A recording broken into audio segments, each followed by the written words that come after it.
Berjumpa kembali bersama saya Pendeta Widodo Purwanto. Dan saya Febriani Rey dalam program Kapas. Keluarga Allah pasti akan ke surga. Kami senang Anda boleh bergabung kembali dengan kami dalam program yang menyajikan diskusi seputaran pernikahan dan rumah tangga untuk membantu keluarga Kristen bahagia di dunia ini dan tentunya bersiap ke surga. Dan kali ini kita akan membahas satu topik yang sangat menarik dengan judul Bayang-bayang Masa Lalu. Ya. Ke Tanah Abang membeli baju tidak disangka ketemu teman lama. Seberat-beratnya masa lalu pasti akan berlalu juga. Lantas bagaimana rumah tangga Kristen mengatasi bayang-bayang masa lalu? Temukan jawabannya sesaat lagi. Tetap bersama kami dalam program Kapas. Keluarga Allah pasti akan ke surga.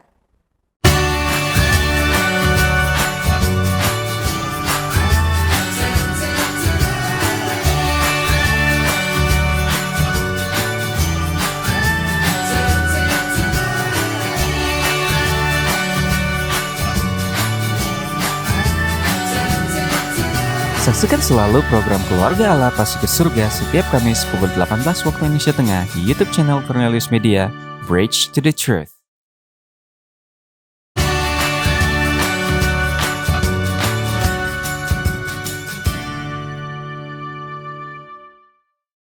Masih bersama kami dalam program Kapas dan untuk membahas topik yang sangat penting ini, saat ini sudah hadir bersama kami di studio Cornelius Media, narasumber kita yaitu Pendeta Davy Jones Politon Emin.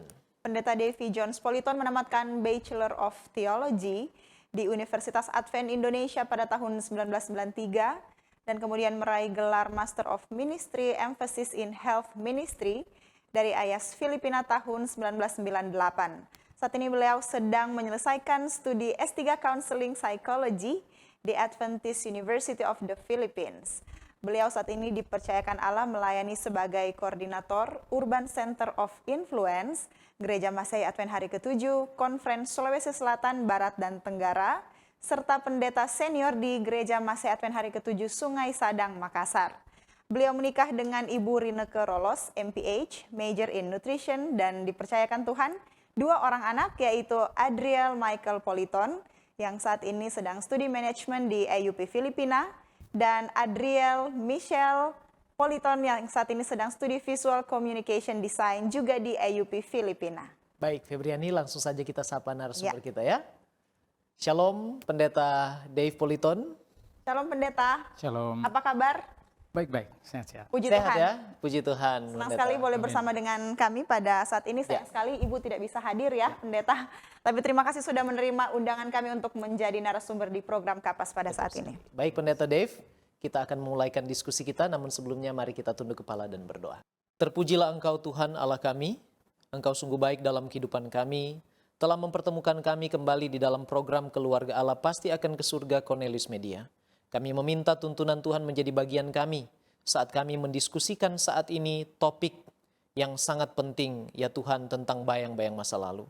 Engkau berkati narasumber kami, Pendeta Davy Politon, supaya dia boleh membagikan informasi-informasi penting yang akan membekali sahabat-sahabat Kapas yang bergabung dengan kami saat ini. Berkatilah kami semua Tuhan, di dalam nama Yesus kami sudah berdoa. Amin. Amin. Baik Pendeta Politon, topik kita saat ini adalah bayang-bayang masa lalu. Ya. Nah, apakah boleh saya katakan bahwa ini adalah sebuah trauma yang terbawa terus-menerus? Lantas apa sebenarnya pengertian dari trauma itu sendiri? Ya, betul. Silakan. Silakan. Oke, terima kasih banyak. Sebenarnya kalau bicara soal bayang-bayang masa lalu,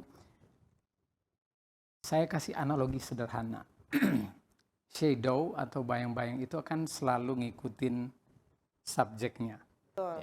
Jadi mau tidak mau, ini akan selalu mengikuti. Ya.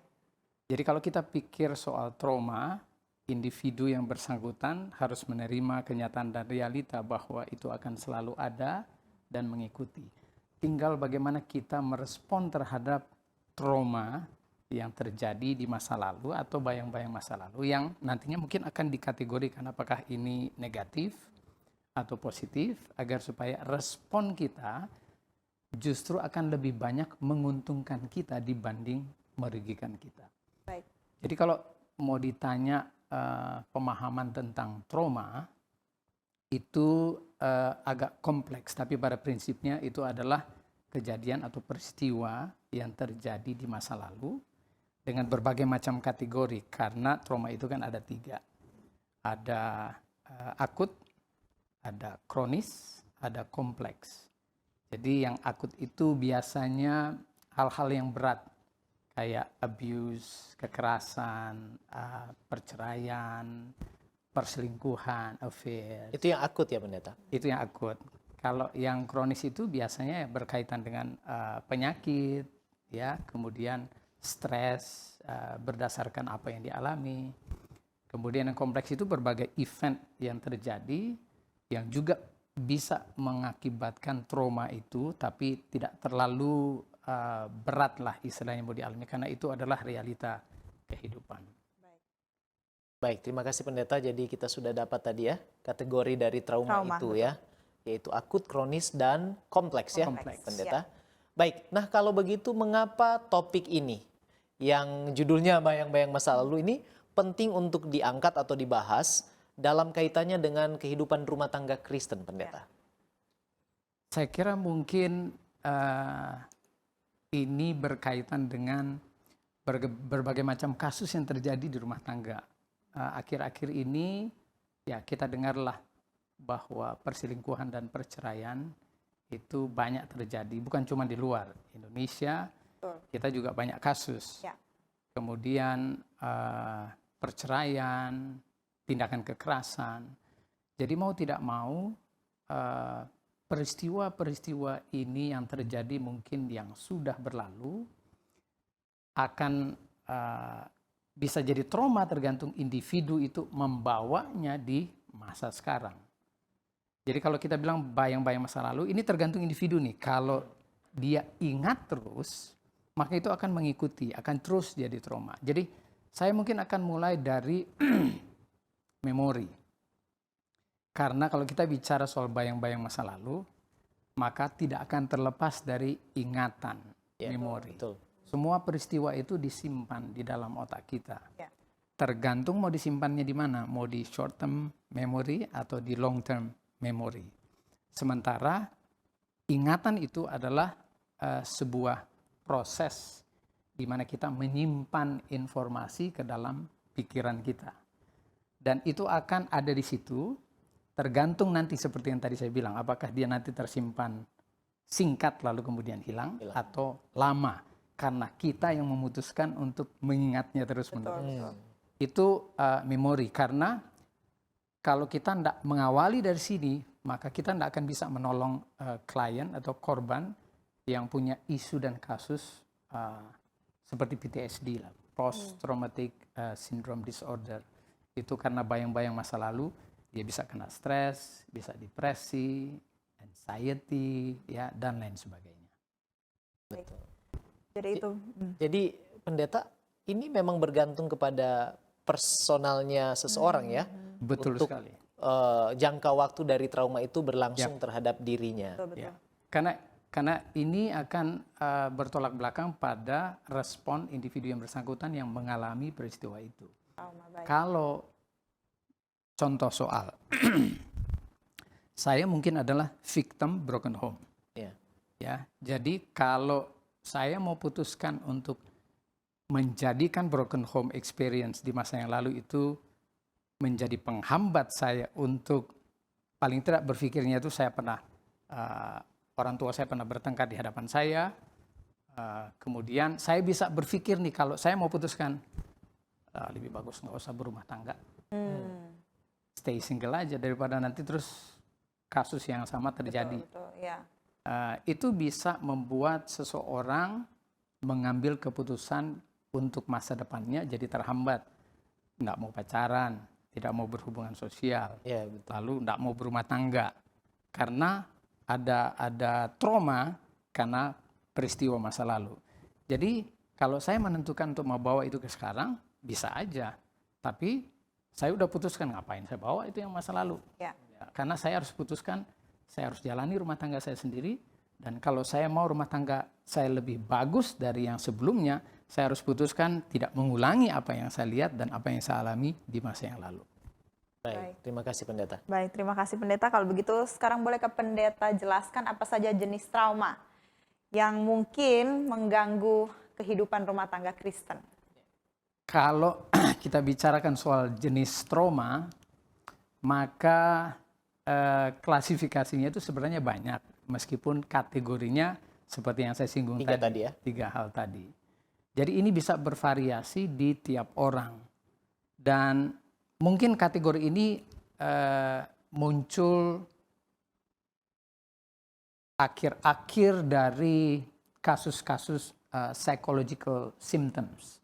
Sehingga mereka membuat kategori. Kalau di zaman Alkitab itu kan nggak ada kategori trauma itu betul, akut, ya. trauma itu kronis, trauma itu kompleks dan lain sebagainya. Pokoknya saat seseorang menghadapi kasus contoh Saul, ya, Daud, Jonathan, itu stres, Yusuf, kemudian Musa, belum lagi Yesus waktu di Taman Getsemani.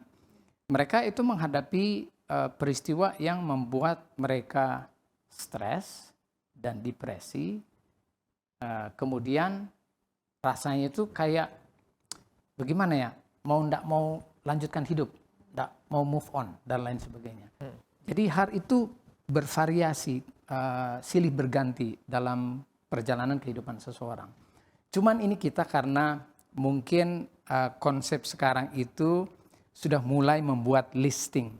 Jadi kalau Anda mengalami masalah rumah tangga, perceraian, ada abuse dari suami atau istri, anak-anak juga dapat abuse dari orang tua, maka itu diklasifikasikan ke akut misalnya. Kemudian kalau Anda dapat sakit, pernah jantung, pernah stroke dan lain sebagainya, masuk di kronis, sehingga itu menjadi traumatik. Anda sudah mulai hati-hati mau konsumsi makanan, sampai terlalu fanatik untuk mengatur diet dan lain sebagainya. Jadi dengan begitu kita jadi tergoda untuk menempatkan diri kita pada klasifikasi itu. Sebenarnya saya sarankan nggak usah terlalu pusing dengan hal yang demikian. Baik. Nah, nanti kita bicarakan lah itu di tips mungkin ya. Di tips, karena saya pikir yang harus jadi penentu adalah saat kita mengalami peristiwa itu di dalam rumah tangga, apapun itu, maka respon kita harus bijak. Respon kita harus bijak dalam arti apa yang kita alami, dampak dari yang kita alami, apa yang harus ditindaklanjuti, lalu solusi apa yang harus kita ambil, tanpa harus pergi dulu ke orang lain. Karena yang tahu isu itu kan rumah tangga kita sendiri, maksudnya suami itu dan istri itu sendiri yang tahu kenapa kasus itu muncul dan lain sebagainya. Baik, terima kasih Pendeta. Jelas sekali ya apa yang sudah disampaikan oleh Pendeta tadi. Nah, puji Tuhan sahabat Kapas, kita sudah mendiskusikan betapa pentingnya mengangkat topik bayang-bayang masa lalu. Dalam hal ini kita membicarakan tentang trauma ya, yang terjadi pada seseorang yang mungkin terbawa-bawa terus karena tadi dikatakan shadow ya, mengikuti subjeknya. Betul. Pendeta Politon, kita akan jeda sejenak. Dan sahabat Kapas jangan beranjak dulu, sebab setelah ini kita akan membahas lebih jauh lagi tentang bayang-bayang masa lalu. Kami akan kembali sesaat lagi dalam program Kapas. Keluarga Allah Allah pasti akan ke surga. Tahukah Anda, buah adalah sumber vitamin dan antioksidan alami yang dapat meningkatkan metabolisme tubuh. Sayur memperlancar buang air besar dan dapat menurunkan risiko terkena berbagai penyakit kronis. Selalu mengkonsumsi air mineral untuk menjaga keseimbangan cairan tubuh. Berolahraga dengan teratur dapat membantu kita mengendalikan berat badan. Selalu beristirahat yang cukup agar tubuh tetap sehat dan bugar. Jangan lupa untuk selalu menyaksikan program live di YouTube channel Cornelius Media, Bridge to the Truth.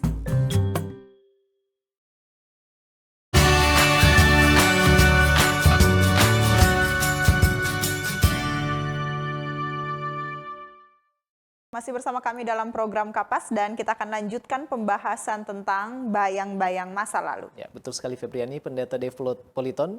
Menarik sekali ya pembicaraan kita pada saat ini. Saya tertarik untuk kalau boleh Pendeta menjelaskan lebih lanjut lagi tentang 3 kategori yang Pendeta sudah sebutkan tadi untuk trauma, yaitu akut, kronis, dan juga kompleks ya. Kira-kira bolehkah Pendeta lebih elaborasi beserta dengan akibat yang mungkin ada di balik kategori-kategori tersebut? Oke, terima kasih Pendeta dan Ibu. 3 jenis ini yang sudah sering dikenal di kalangan umum. teman-teman juga, para pemirsa bisa menceknya di internet, bisa cari beberapa sumber, salah satunya yang dimuat di Kompas. Dan 3 kategori ini memiliki ciri yang bisa dilihat indikasinya. Jadi kalau teman-teman melihat indikasi seperti ini, maka kita bisa tahu bahwa dia masuk di kategori trauma apa. Ya, contoh yang pertama adalah trauma akut. Ini disebabkan karena peristiwa menyedihkan, menyusahkan, mengkhawatirkan akibat kecelakaan, pemerkosaan, kehilangan orang yang dikasihi, atau bahkan bencana alam. Jadi peristiwa tersebut akan tersimpan dalam memori dan benak orang tersebut yang mengalaminya. Jadi ini akan mengancam mereka punya emotional response serta physical gesture. Dan kalau pengalaman ini jadi trauma buat orang yang bersangkutan, maka biasanya ini akan ditindaklanjuti dengan melihat indikasi seperti cemas, paniknya itu berlebihan, lalu bingung, ya, saat menghadapi sesuatu dia nggak tahu mau bikin apa, kayak kosong lah istilah. Kemudian insomnia, nggak bisa tidur nyenyak, lalu merasa terisolasi dari dunia sekitar, tidak percaya diri, dan biasanya agresif. Kalau ada peristiwa-peristiwa tertentu itu gampang sekali tersinggung, mudah sekali bereaksi untuk sebuah peristiwa. Jadi kalau hal ini dilihat dari individu-individu yang bersangkutan, maka dia masuk di Akut ya. trauma akut. Ya. Kemudian yang kedua, yang kronis itu, ini biasa karena beberapa penyakit-penyakit kronis lah, yang jangka panjang, juga bisa physical abuse, pelecehan seksual, kekerasan dalam rumah tangga, bully, ya, atau kondisi perang, ya. Dan ini trauma kronis biasanya akan muncul bertahun-tahun setelah kejadian tersebut, ya, setelah kejadian tersebut. Ada satu klien saya di Makassar yang selalu mampir di apotik di sebelah, karena di rumah makan kita itu cuman beda 2 blok. Jadi kalau dia lagi nunggu resep obatnya diracik, dia akan pergi ke rumah makan. Disitulah saya bercerita, berkomunikasi, kemudian dia sharing ceritanya. Selama 24 tahun minum obat penenang. Kasusnya itu 24 tahun yang lalu. Suaminya dibunuh. Dan dia udah nggak bisa tidur lah istilahnya. Terus berharap pergi ke psikiater, lalu diberikan obat penenang. Selama 24 tahun. Itu sebenarnya udah masuk kategori addiction. Ya, karena obat itu kan harusnya diberikan beberapa periode dengan catatan dokter tahu bahwa saat periode ini habis, kondisinya sudah jadi lebih baik. Lebih baik, iya. Tapi kalau selama 24 tahun masih tetap bergantung, berarti ada sesuatu yang kurang. Jadi ini tentunya akan membuat ibu ini cemas, ya, kemudian marah, biasanya tubuh nyeri, sakit kepala. Beberapa kondisi ini akan membuat ibu ini tidak tenang. Dan itu berdampak pada anaknya yang di Surabaya. Anaknya juga datang ke ruangan saya. Hampir sama. Jadi saya berikan nasihat yang men-trigger individu yang bersangkutan harus mengambil keputusan untuk lepas dari bayang-bayang peristiwa yang lalu. Itu kronis. Yang terakhir, ini kompleks. Yang biasanya ini beberapa peristiwa tertentu terjadi secara bersamaan atau mungkin beda waktu, terutama dalam hubungan interpersonal. Jadi bisa affair atau difitnah orang, ya, terus posisinya pernah diambil orang, ya, hal-hal seperti itu tuh kompleks ya, ada hubungan satu dengan lain. Jadi ini akan bisa mengakibatkan kondisi fisiknya terganggu. Dia kerja juga jadi tidak terlalu konsentrasi, ya. Kemudian bisa berakibat pada kalau dia berumah tangga, maka dia bisa kompensasi melakukan kekerasan terhadap pasangan atau anaknya, ya, dan lain sebagainya. Jadi 3 jenis trauma ini bisa dialami oleh beberapa orang dalam konteks yang bisa saja berbeda. Kita bilang kronis, tapi dia bisa saja dapat indikasi dari akutnya. Akut. Oh, Jadi hal seperti ini silih berganti akan dialami oleh tiap orang. baik. Terima kasih pendeta. Baik, melihat dari akibat yang sudah disampaikan, tentu saja penyebabnya adalah si orang itu sendiri. Ketika dia ingin recall lagi memori masa lalu yang Betul. menyebabkan trauma, Betul. maka disitulah terjadi jenis-jenis trauma yang sudah disampaikan oleh pendeta tadi. Baik pendeta. Ya, kalau kita mau self screening pendeta, misalnya kita ingin tahu pasangan kita mengalami trauma apa tidak, ada sesuatu yang terjadi kepada dia di masa lalu atau tidak. Kira-kira ciri-ciri apa yang terlihat pendeta? Yang gampang dikenali. Ya. Mungkin kalau bahasa ilmu kesehatan atau psikologis terlalu berat bagi sahabat kapas yang lain. Tapi kira-kira yang praktis saja pendeta untuk melihat, oh suami saya ini dia sedang mengalami trauma. Belum Mungkin bisa move on posisinya mungkin. terancam dan lain sebagainya. Kira-kira apa Paling pendapat banter pendeta? sih yang pada umumnya bisa kita amati kalau seseorang itu kemudian mulai menyendiri. Yang biasanya menegur sapa pulang dari kerja, terus tiba-tiba udah langsung diem. Ada sesuatu mungkin yang akan mengganggu. Atau di tempat kerja misalnya, dia mudah tersinggung. Dia lagi kerjakan sesuatu, padahal ada tugas mungkin yang mau ditambahkan. Tapi dia nggak mau diganggu. Ada yang disimpan itu berarti. Bisa kelihatan dari situ. Kalau di rumah, yang biasanya tidak lumrah lah sehari-hari mungkin berkomunikasi dengan lancar, terus tiba-tiba diem gitu loh. Ada sesuatu yang disimpan. Mungkin ada kejadian tertentu sebelumnya yang membuat perilaku dan behaviornya itu lalu berubah. Demikian pun anak-anak, kalau kita mau amati anak-anak, pasti ada sesuatu yang terjadi di sekolah. Kalau anak ini terbuka atau individu ini terbuka, pasti dia mau cerita. Dan orang yang terbuka biasanya tidak akan mudah untuk menyimpan traumatic experience. Orang yang terbuka itu biasanya akan lebih plong dan bisa melatih diri untuk coping skills mengatasi traumatiknya. Yang bahaya itu kalau dia tertutup.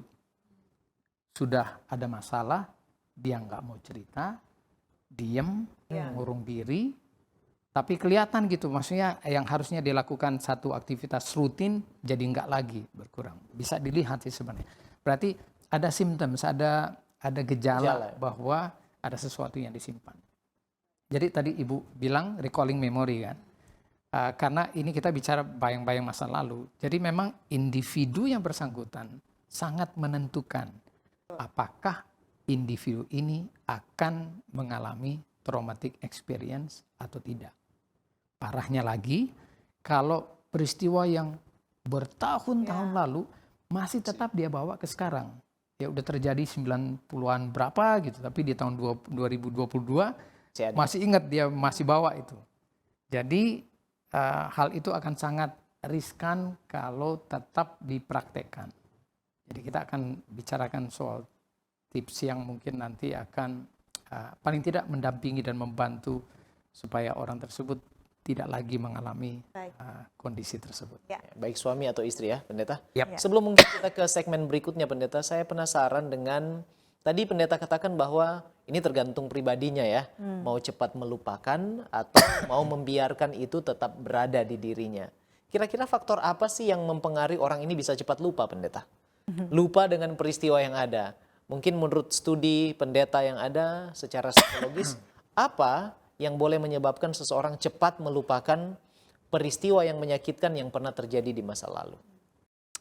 Ya, oke. Jadi kalau mau ditanya soal faktor supaya bisa lupa, sebenarnya ini juga tergantung pada individu ya. Ada beberapa faktor eksternal yang mungkin kita pikir bahwa itu bisa menghapus ingatan atau melupakan.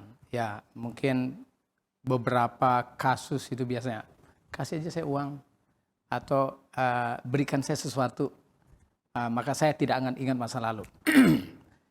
Belum tentu, karena konsistensi memori itu tergantung dari triggers.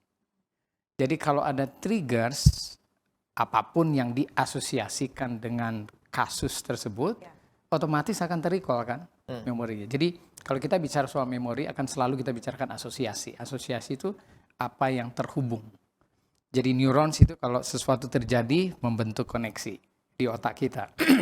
Dan koneksi ini kalau tidak pernah diingat dan tidak pernah di recall lagi, ini akan renggang. Dan perlahan-lahan kalau ada aktivitas lain yang menimpanya, maka ini akan hilang dengan sendirinya. Tapi kalau ada trigger yang terasosiasi dengan peristiwa tersebut dan di-recall oleh orang yang bersangkutan, Muncul lagi ya. connect lagi Nyambung tuh. lagi, betul. Ya, connect lagi. Karena itu ada memang fungsi kerja otak kita demikian. Setiap kali kita mengulangi sesuatu yang sama secara berulang atau mengulangi satu peristiwa yang ada hubungannya dengan peristiwa masa lalu, maka itu akan terngiang kembali. Jadi, ya kalau di Alkitab sih nasihat sederhana, lupakan. Artinya jangan ingat lagi. Ya, sampai ada orang joke bilang, biasanya itu kalau saya lupa, pasti saya nggak ingat. Ya, Lupa ya. jadi tergantung individu. Ya, kalau orang tersebut mau supaya ini lupa, jangan diingat. Susahnya kalau klien itu datang ke seseorang yang ingin minta bantuannya, sudah dikasih nasihat, terus, aduh susahnya saya selalu ingat peristiwa itu. Jadi kalau dia sudah bilang begitu, siapa mau bantu?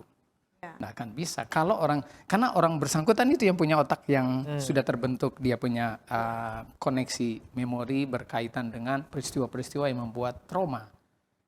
Jadi itu nanti kita bicarakan nanti solusinya. Baik. Hal tersebut. Terima kasih pendeta. Artinya faktor eksternal juga belum tentu membantu seseorang untuk melupakan, karena itu depends ya, tergantung pada personal itu sendiri. Betul sekali. Baik, terima kasih puji Tuhan pendeta Dave Politon untuk informasi yang sudah dibagikan, dan saya percaya ini sungguh bermanfaat bagi sahabat Kapas yang mendengarkan penjelasan ini. Baik, pendeta, kita akan kembali, sahabat Kapas, kita akan kembali sesudah yang satu ini.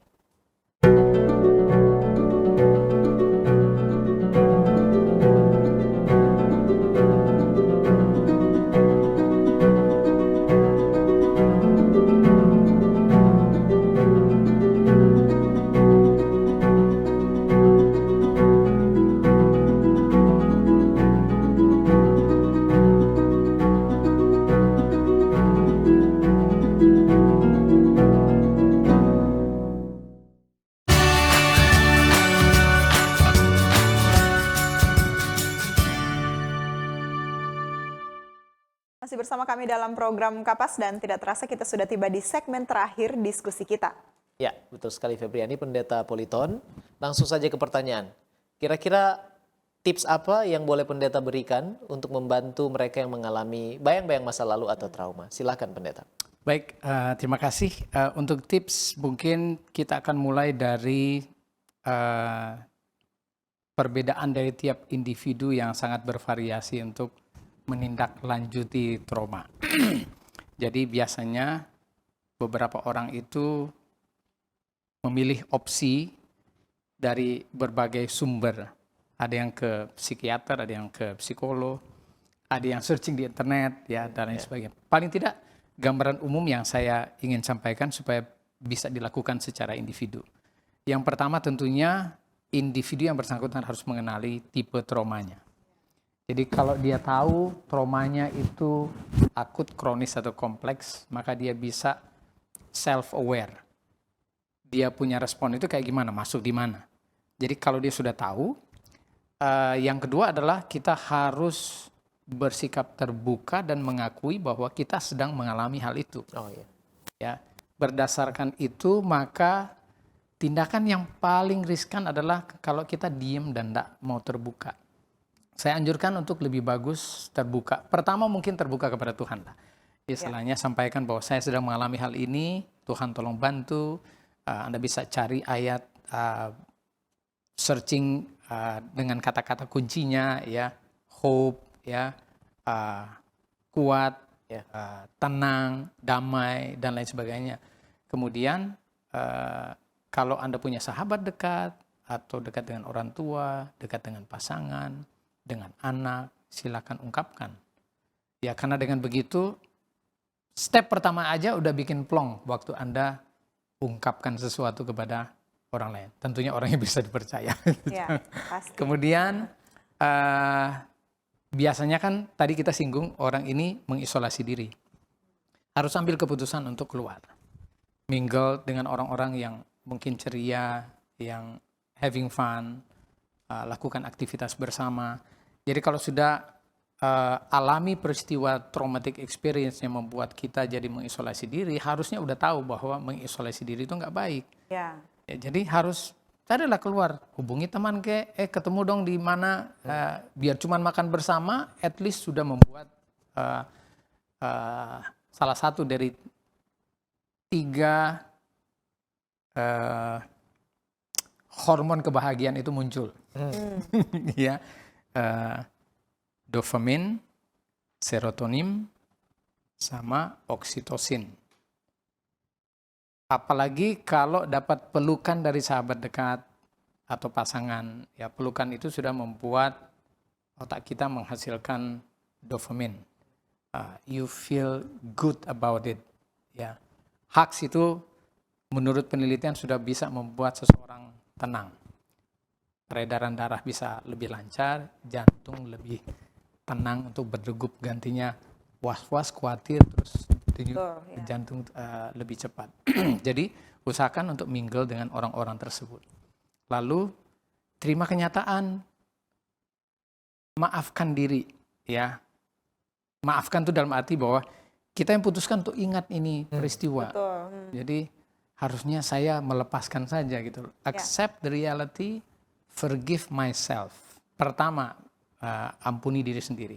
Baru kemudian ampuni orang lain yang membuat Anda jadi trauma. Lalu fokus ke perjalanan hidup Anda ke depan. Karena yang di belakang itu kan sudah lewat. Ya. Jadi udah nggak ada benefitnya untuk ingat lagi, apalagi itu membuat kita trauma. Jadi fokus ke kekuatan mental dan kesehatan mental kita ke depan. Lalu relaksasi, meditasi, lakukan sesuatu yang baru. Ya, saya pernah praktekkan ini, jadi saya bisa bilang karena pengalaman. Baik. Waktu saya praktek di Malang, saya pernah ditempeleng oleh anggota jemaat saya hanya karena saya jadi peacemaker, perebutan bayi antara nenek dengan mantu. Jadi karena bayi ini masih kecil, saya baru khotbah 10 menit, tiba-tiba nenek ambil bayinya mau bawa pulang. Padahal ini masih perlu menyusui. Jadi nggak bilang-bilang juga itu. Jadi dianggap sama mantunya, anaknya diculik sama neneknya. Jadi belum sampai keluar pagar teras halaman gereja, saya udah keluar, saya berhenti bicara, lalu saya ambil bayinya, karena saya tinggi jadi saya angkat begini. Mereka dua pendek kan, jadi bertengkarlah itu sampai saya ditempeleng sama neneknya. Baik. Pendeta tidak usah ikut campur. Saya masih muda waktu karena masih praktek kan, tahun 91. Jadi saya pulang, selesai itu, kelanjutannya itu lebih parah sebenarnya. Sampai berantem saudara-saudara, ada yang bawa parang, sampai ada brimob datang dari kompleks sebelah untuk nengahi. Saya pulang ke jemaat induk, lalu sampaikan ke saya punya pendeta pamong. Termasuk stres karena saya masih muda kan yang lalu. Cara saya adalah melakukan kegiatan yang baru. Saya belajar biola, saya beli buku masak, Edi Sigar, buku pintar masak, saya coba menu baru. Jadi pengalaman itu pelan-pelan sudah mulai hilang. Ya. Ini bagus karena manfaatnya untuk Anda sendiri sebenarnya. Anda punya skills baru, ya kan, hobi baru, dan itu saya bawa pulang ke kampus. Jadi pas ada student talents, mereka kaget kok saya bisa main biola, karena selama ini nggak pernah mereka lihat saya main biola. Itu yang harus dilakukan dan harus punya willing yang kuat. Jadi Betul. kemauan yang kuat. Karena kalau enggak ya udah stay aja di trauma. Hmm. Ya, kemudian 2 terakhir, hadapi ketakutan menghadapi trauma itu. Jadi fear itu sudah tahu bukan antidote, justru akan membuat Anda lebih khawatir. Jadi akan lebih baik hadapi kenyataan bahwa pengalaman traumatik itu membuat Anda khawatir, lalu berserah kepada siapa? Ingat Raja Daud bilang di Mazmur 37 ayat 5. Ya, serahkanlah hidupmu kepadanya, percaya, maka dia akan bertindak. Yang terakhir, ini mungkin yang saya tidak tahu kalau ada orang yang pernah survei bicara soal apa yang saya singgung di Amsal 23 ayat 7, what is the man think so is he. Orang mulai harus berpikir terfokus pada Allah dan kebesarannya. Karena kalau kita terfokus pada masalah traumatik kita, maka kita akan berkutat di situ kita punya pikiran. Tapi kalau kita replace dengan berpikir tentang bagaimana Allah melaluinya, Yesus melalui di Getsemani berhasil, kehendak mulai yang jadi dan lain sebagainya, maka kita bisa mengulangi pengalaman yang Yesus alami, meskipun mungkin kita tidak pernah disalibkan ya, tapi paling tidak penderitaan dialami oleh Yesus sudah bukan apa-apa lagi, dan kita merasa tenang karena dia lalui itu sampai di kayu salib, dia masih bilang, ya Bapak ampunilah mereka karena mereka tidak tahu apa yang mereka perbuat. Ya, betul. Kalau kita tidak melakukan itu, kita akan tetap ada di traumatic experience tersebut. So, kita harus rubah, pikiran kita harus diisi dengan apa yang harus kita lakukan ke depan dan kedamaian yang harus kita capai ke depannya. Dan Ellen White itu pernah depresi. Jadi sampai statementnya itu dia bilang, no desire to live. Waktu kasus dia dilempar, Ya. kena di mana? Hidung. Hidung. Gitu. Stres, berminggu-minggu itu sakit kan. Jadi dia berpikir bagaimana mau lakukan tugas dan pelayanan. Layanan, betul. Tetapi kemudian ada nasihat yang dia tulis di Selected Message halaman 242-243. Isinya dia bilang begitu. Seek counsel to go right along, singing and making melody in your heart. Ini obat stres dan depresi juga sebenarnya. Selain obat traumatic experience. Orang menyanyi itu tidak perlu berlatih sebenarnya. Bersenandung aja. Ya. Ya. Singing and making melody to God in your heart. Hati ini sumber segala kejahatan.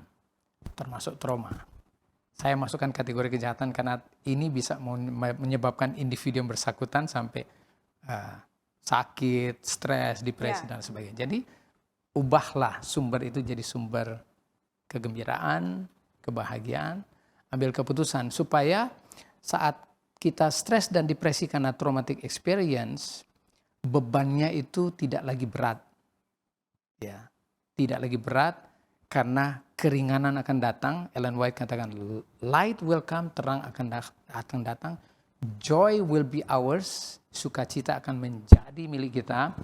Dan di tengah awan-awan yang mendung dan gelap, awan itu akan ditarik dan kecerahan akan muncul.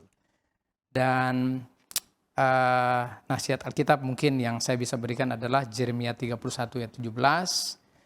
Di situ kalimat pertamanya bilang begini, masih ada harapan untuk hari depanmu. Saya ulangi, masih ada harapan untuk hari depanmu. Jadi jangan berkutat di traumatic experience.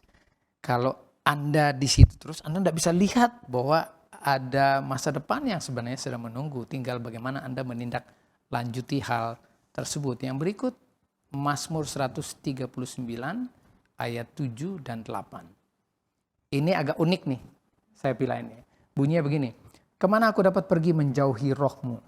Kemana aku dapat lari dari hadapanmu? Jika aku mendaki ke langit, engkau di sana. Jika aku menaruh tempat tidurku di dunia orang mati, di situ pun engkau. Artinya sebenarnya saat Anda mengalami traumatic experience juga, Allah ada di situ enggak? Pasti. Ada. Dia ada. Nama Yesus itu adalah Immanuel, Allah beserta dengan kita. Dia tidak beserta dengan kita saat kita bahagia, lalu kemudian saat kita mengalami trauma, dia nggak ada di sana. Enggak, Allah beserta kita kapanpun, dimanapun kita berada. Jadi kalau ayat ini menegaskan tentang kemana aja dia ada, fokus kita yang salah. Ya. Ya, karena fokus kita di trauma, masalah, problem, kita tidak lihat bahwa Yesus sebenarnya ada di situ. Betul. Betul. Jadi kesadaran self-awareness that God's presence is among us, harusnya itu dilatih dan dipraktis sesering mungkin supaya kita bisa ambil sikap untuk melepaskan diri dari trauma experience tersebut. Terakhir, Roma 8 ayat 35 sampai 39. Ini mungkin sudah pernah dibaca, tapi ada yang saya mau tekankan di sini. Siapa yang memisahkan kita dari kasih Kristus? Penindasan atau kesesakan, penganiayaan atau kelaparan, ketelanjangan atau bahaya atau pedang. Ini kan elemen-elemen yang ada di akut, kronis, dan kompleks. Ada tertulis, oleh karena engkau kami ada dalam bahaya maut sepanjang hari. Kami telah dianggap sebagai domba sembelihan. Tapi dalam semuanya itu kita lebih daripada orang yang menang. Oleh Dia yang telah mengasihi kita. Sebab aku yakin bahwa baik maut, baik hidup, baik malaikat-malaikat maupun pemerintah, baik yang ada sekarang maupun yang akan datang, atau kuasa-kuasa yang di atas maupun yang di bawah, ataupun sesuatu makhluk lain, tidak akan dapat memisahkan kita dari siapa? Dari kasih Allah yang ada dalam Kristus Yesus. Jadi endingnya sebenarnya kalau kita mau pikir masalah trauma, bayang-bayang masa lalu, ini juga nggak akan bisa memisahkan kita dari kasih. Pasti. Dari kasih Allah. Kita Ya. yang memisahkan diri karena terfokus pada traumatic experience. Jadi kalau melepaskan bayang-bayang masa lalu, kalau kita ambil analogi seperti yang pertama tadi, kalau saya berdiri satu cahaya di mana, kita ngeliatin bayang-bayang kita ngikut terus kan. Betul. Harusnya kita nggak lihat bayang-bayangnya, kita lihat cahayanya. Iya. Supaya fokus kita tidak di bayang-bayang masa lalu. Nah, ayat terakhir yang saya mau supaya para pemirsa bisa ingat selalu.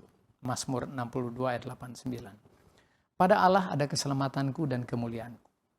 Gunung batu kekuatanku, tempat perlindunganku ialah Tuhan. Percayalah kepadanya setiap waktu. Kalau kita bicara traumatik itu past life. Bahkan saat Anda mengingat peristiwa yang menyedihkan, menyusahkan, mengkhawatirkan Anda harus pikirkan bahwa Anda harus tetap percaya kepada Allah. Something better is waiting for us in the future. Jadi curahkan, kalimat terakhirnya bilang, curahkanlah isi hatimu di hadapannya. Saya bukan istilahnya kontradiksi dengan memberikan nasihat supaya tidak pergi ke psikolog atau ke psikiater. Ya. Tapi the first step that you need to do is datang kepada Tuhan, curahkan isi hatimu ke hadapannya, karena Dia adalah tempat perlindungan kita. Kalau psikiaternya nggak ada lagi, Iya. kalau pendetanya juga nggak ada lagi. Jadi seperti yang diungkapkan oleh salah seorang penulis tentang trauma. Dia berharap traumatik itu seperti pandemi, tetapi dengan adanya ini diharapkan individu yang mengalami traumatik bisa healing by themselves.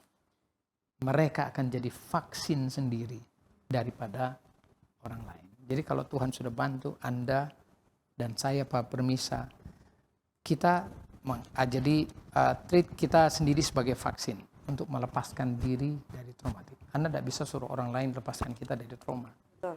Harus Anda sendiri yang lepaskan diri dari trauma. Karena Anda yang simpan itu di Ya. memori. Tepat sekali. Baik, terima Baik, kasih ya. sudah Jadi, dijelaskan. sudah jelas ya. Sangat jelas. Yang saya ingat salah satunya adalah semuanya penting. Apalagi kehadiran Tuhan, berfokus kepada Allah. Tapi kita juga harus saling memberikan pelukan ya. Sebagai suami Hangat. istri tentunya. Betul.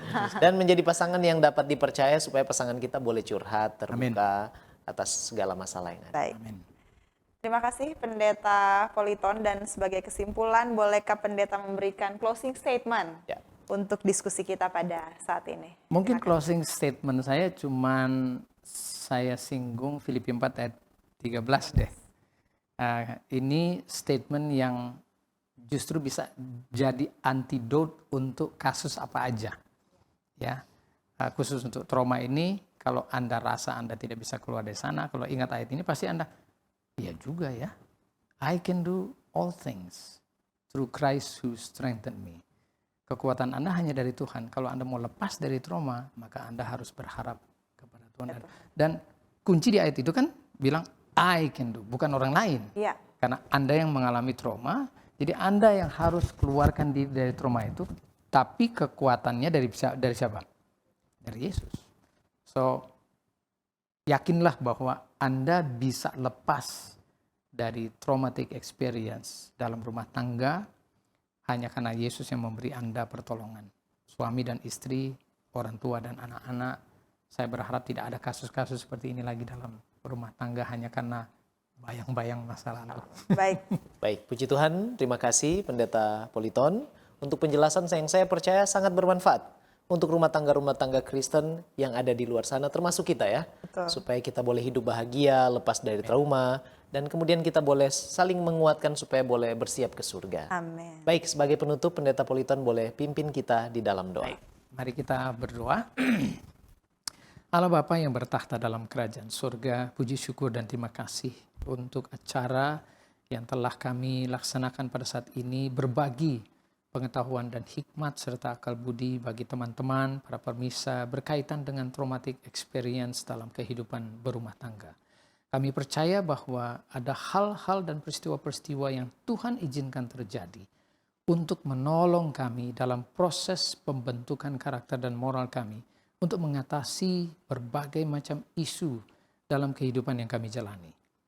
Semua peristiwa yang menyusahkan, mengkhawatirkan, dan mencemaskan, Tuhan izinkan terjadi agar kami boleh semakin konsisten untuk bergantung sepenuhnya kepada Tuhan, sehingga Tuhan menolong kami dengan solusi-solusi terbaik lewat firman-Mu, sehingga menolong rumah tangga kami untuk keluar dari pengalaman-pengalaman buruk di masa lalu, bayang-bayang masa lalu yang mengganggu kehidupan rumah tangga kami, dan selanjutnya menolong rumah tangga kami untuk lebih baik dalam mengatasi banyak hal ke depan dan berhasil dalam kehidupan rumah tangga kami, meninggikan Tuhan, dan semakin rukun dan penuh dengan kasih sayang sampai Tuhan Yesus datang. Berkati para pemirsa, kami semua yang hadir, dan mereka yang mendengarkan, biarlah berkat dan damai sejahtera Tuhan boleh menjadi bahagian kami semua, sampai kami boleh membawa rumah tangga dan keluarga kami pada saat hari Maranatha tiba dengan kebahagiaan dan sukacita yang penuh di dalam Tuhan. Inilah doa kami.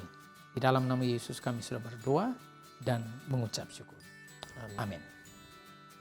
Sekali lagi terima kasih Terima kasih, Pendeta Politon yang sudah menjadi narasumber yang menginspirasi kita semua. Dan doa kami adalah Tuhan akan selalu memberkati Pendeta bersama Tuhan dengan berkati, ibu dan anak-anak dalam tugas dan pelayanan bersama-sama dengan keluarga. Betul sekali. Dengan demikian berakhirlah sudah kebersamaan kita, dan kalau Anda merasa diberkati jangan lupa untuk subscribe, like, dan bagikan kanal YouTube Cornelius Media. Dan jangan lupa untuk bergabung kembali bersama kami dalam program yang sama pada episode selanjutnya. Dan terima kasih atas kesetiaan Anda bergabung dengan kami Cornelius Media. Jangan lupa saksikan program menarik lain dari kanal YouTube kami.